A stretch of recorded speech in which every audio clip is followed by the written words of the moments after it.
Children of the Entity, welcome to another Dead by Daylight how-to video. On this video, we'll talk about how the Meathooks work.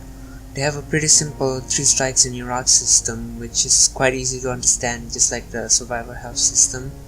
On the last video, we talked about how the survivor health system works and how the killer can get them on the hook. So if you haven't seen it, you can watch it by clicking the pop-out, which should be right above the video or a link in the description.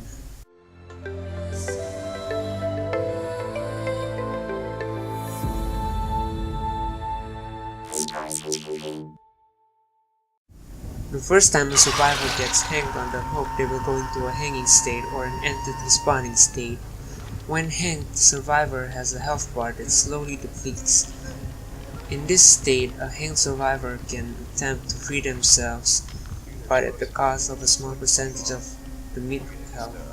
However, every time the survivor doesn't successfully get off the hook, they will lose a small amount of health and make the entity spawn faster. If an ally doesn't unhook the hooked survivor, they go into a second state once the health bar has been depleted to about 50%. Then they go into the second state, and that state is called struggling. In this state, the entity has fully spawned and will attempt to kill the survivor, and the survivor has to fight off the entity by struggling as it tries to stab the survivor by rapidly spamming the default interactable key, which is the spacebar on PC. The survivor health bar will continue to deteriorate until the health bar is fully depleted and the survivor gets killed off by the entity, or until the survivor gets unhooked by another survivor.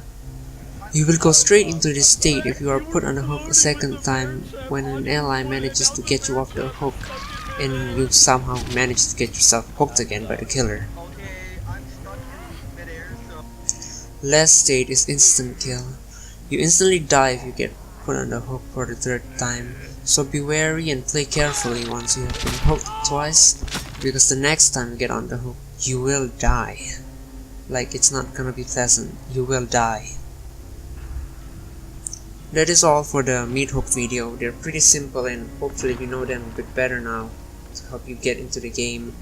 Thank you for watching and leave a thumbs up if you find this helpful, and maybe subscribe for more tutorials in the future, since on the next video we'll talk about the blood webs and the leveling system. So see you then.